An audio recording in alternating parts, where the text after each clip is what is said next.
Almost every weekend, Neil Glad goes shopping. The performing arts examiner found a hobby in home improvement. Sometimes I just come and wander through and just see what's here, and I'll buy something, not having a use in mind for it, and then I'll find something later. Saving money is key for Glad because renovation doesn't come cheap.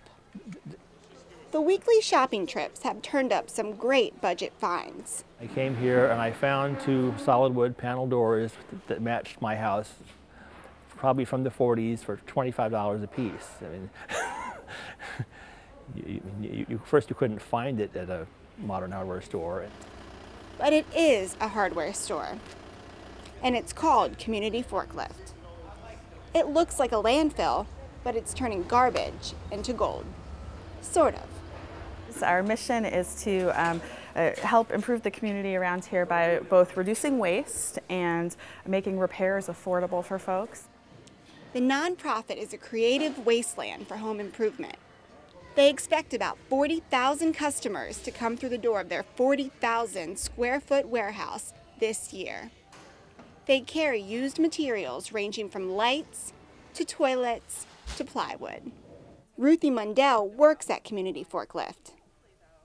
For her, the benefits are both environmental and financial. We've saved, I think, something like almost $6 million worth of building materials from going into the landfill.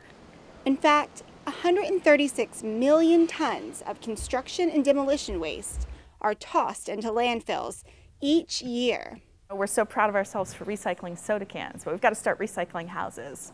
The nonprofit has an annual revenue of about $1.5 million, yet they boast prices 40 to 90% below for-profit hardware stores. Especially in a tight economy, stores like ours have become more important than ever. Your house is still going to need repairs, regardless of what your wallet looks like.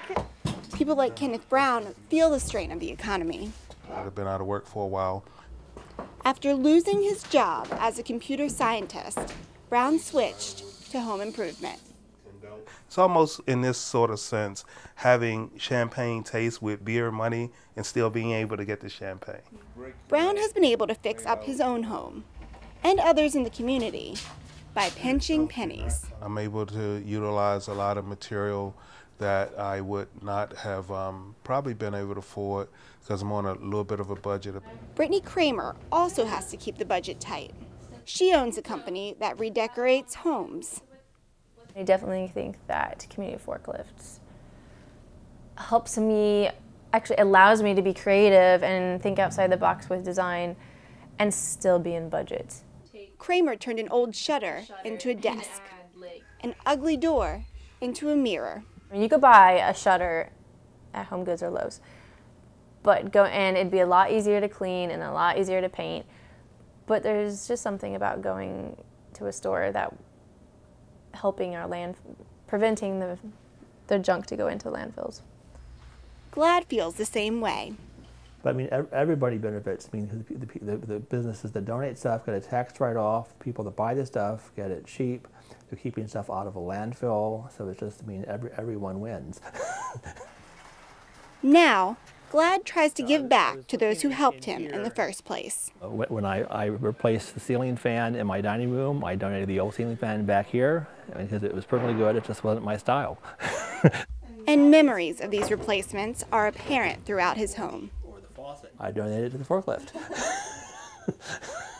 Donations like this add a little treasure back into the chest that is Community Forklift.